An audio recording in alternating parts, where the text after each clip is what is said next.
Um, Guys, we didn't have a Festivus episode, but I think there are a couple of grievances we could air here maybe as we end this stream, whether it be broadcast related, whether it be not getting anything on the college football game. Like, is there anything that kind of irked you about this broadcast? Maybe this ends up being kind of more of a regular segment going into year 3.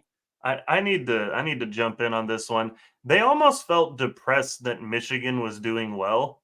That's what at least it sounded like to me because it seemed like every moment they had, they're like, "Well, and here's an awesome opportunity for Washington to respond." I'm like, they just scored.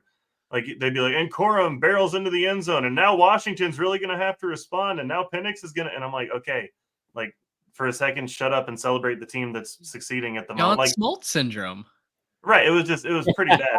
And so and even at the very end, as they cut to the wide shot and the team runs onto the field and the confetti's raining down, do you know what Herbstreit was saying? He was Washington in saying 3.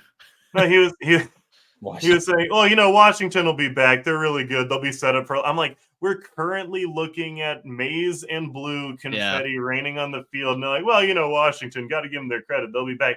That's something you say towards the end of the broadcast, you know, kind of in passing. Yeah. You Yes, you're don't showing the crying Washington players, not right, the Michigan players celebrating. right, yeah, like at least wait for the clock to tick down to final, right, and not just like, oh, 3, 2, it's okay. Washington's still really good, and I'm like, well, they should have won the game then. But no, it seemed to me watching the broadcast that there was a whole lot of it seemed to me there was a whole lot of just kind of, oh well, you know, that's okay, and I can't believe that it's not going like this. I don't know. It seemed disrespectful to me. I feel like you got to let the winning team have their moment. I feel like if you're going to be calling one of these games at the biggest stage, you have to be willing to be excited for both teams when they do something well. And there was so much of that for Michigan, and there just wasn't that much for Washington tonight, and it just was kind of a dead broadcast because of it. There wasn't a whole lot of excitement. It's so weird to me because Fowler Herbstreit is out. They're obviously a fantastic crew, like Sure. objectively. Because Herbie, it really struck me as the first time I like really thought about it. He breaks down every single play, like Yeah. every single play. He has like a special insight, and that could get annoying, but it's actually legit good insight on every play. It's like, oh, look at this pulling guard that you might not have noticed, or look at this like pick play out here, and it's really really good stuff. But I feel like together they're almost missing something. And like Fowler is fantastic at describing the game. He is a great play-by-play man, but I don't know that he brings enough energy to counteract Herbstreit being super analytical, if that makes sense. Like if you paired Herbstreit with Gus Johnson, it would be a goaded. Yeah, can we start the motion? Have Gus and Joel call the national championship game? If you can get rid of Joel Klatt, then that's fine. But Gus if Johnson to if be your on option that. was Gus and Joel or the what we had tonight, I'm going with Gus and Joel. Mm. I don't love Joel Klatt, but I love Gus. I might gosh, that's I so the love broadcast, Gus. and I texted this to y'all right off the top. I asked y'all in our group thread, like, did the intro feel super flat? Because after the hype video, which was a sick hype video, we immediately went to, watching the teams get ready to come out. Last little words that the captains are giving to the boys. They're walking through the tunnel. And it was like it was Saturday at Augusta between Chris and Kirk. Like the vibe could not. Well, here's Michael Penix leading his troops out onto the field. He's been really good this year, Chris, and just really, really excited to see what he. It was so pedestrian. Like this is Yeah. the national championship of one of the most watched sports in the world. Right. Let's get a little bit of energy going. I mean, geez, pop a 5-hour energy. Let's figure out what it takes Well, and to it's not like chew 5 gum and let's ride. the conditions were also kind of crazy outside, so it's not like it's a lazy day. Like there was like wind True. blowing, There's storms coming through, tornadoes. like Those tornado everybody's going watch. crazy. There should be an energy in the building. The roof And was like leaking. there was an energy in the building. I don't know if y'all watched towards the end, the Michigan fans going crazy. That was Yeah. awesome. And the Both palms. fan bases brought it. Like Oh you yeah, could hear for the sure. Washington fans, you could hear the Michigan And they fans. stayed in until the very end. Like the Washington fans stayed in until the end. I was super pumped for them.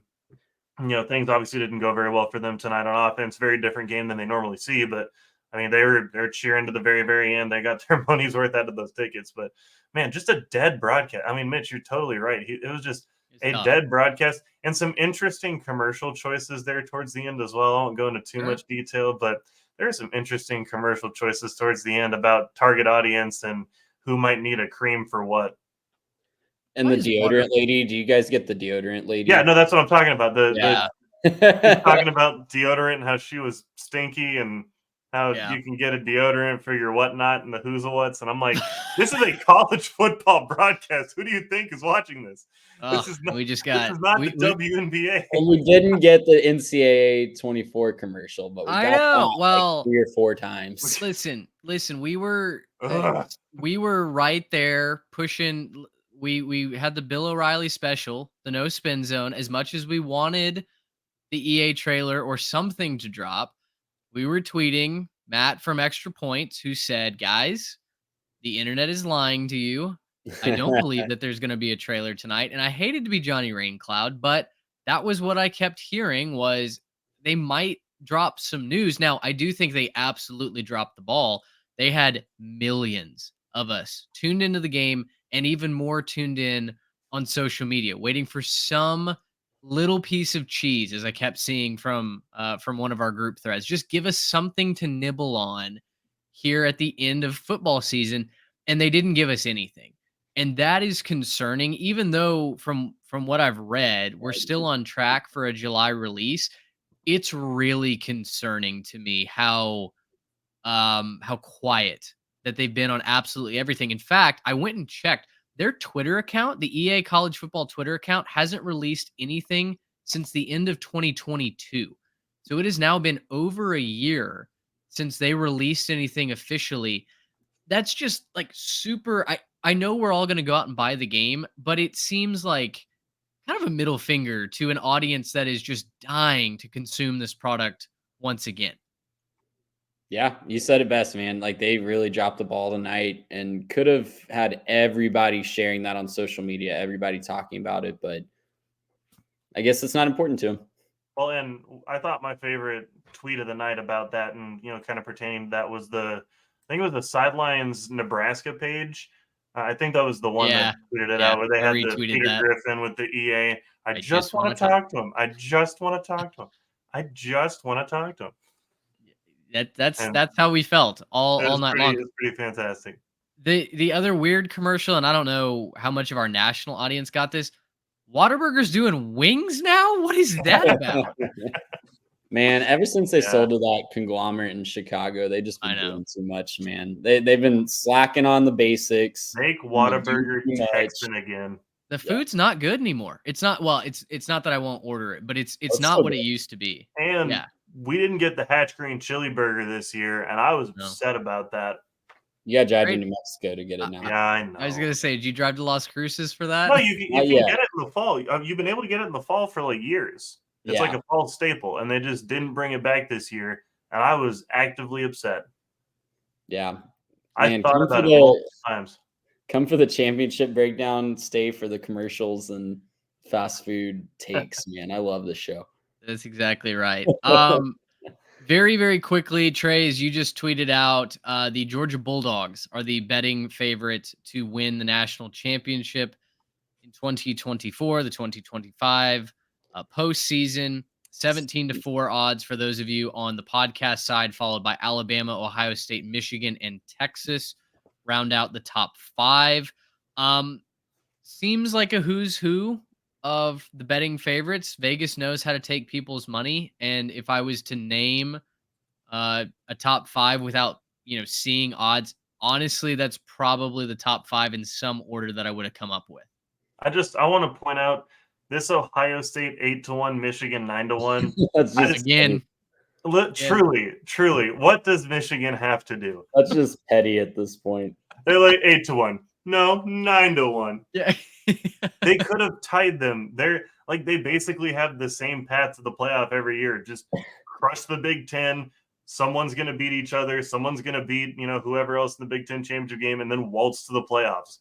That's basically the model for Well, but both all of these of teams. that kind of gets thrown out the window, at least in theory, right? I mean, the Big Ten West is no I more. The punching bag's gone. I know that it's not. I don't know that it really changes. I mean, the only thing that really changes is you're going to get the game, I think, twice in a row. Yeah. You That might could. be presumptive. I don't know that Oregon get or it 3 Washington times in are a going to row. be able to. Yeah, well, that's true. Sick. That would truly be sick. A team in 3, best of 3 series. Let's get a little baseball. Splitting the first 2 almost guarantees it. If one team goes 2-0 in those games, that might just push the other one out. But yeah, that would be interesting to say the least. Gracious hip power.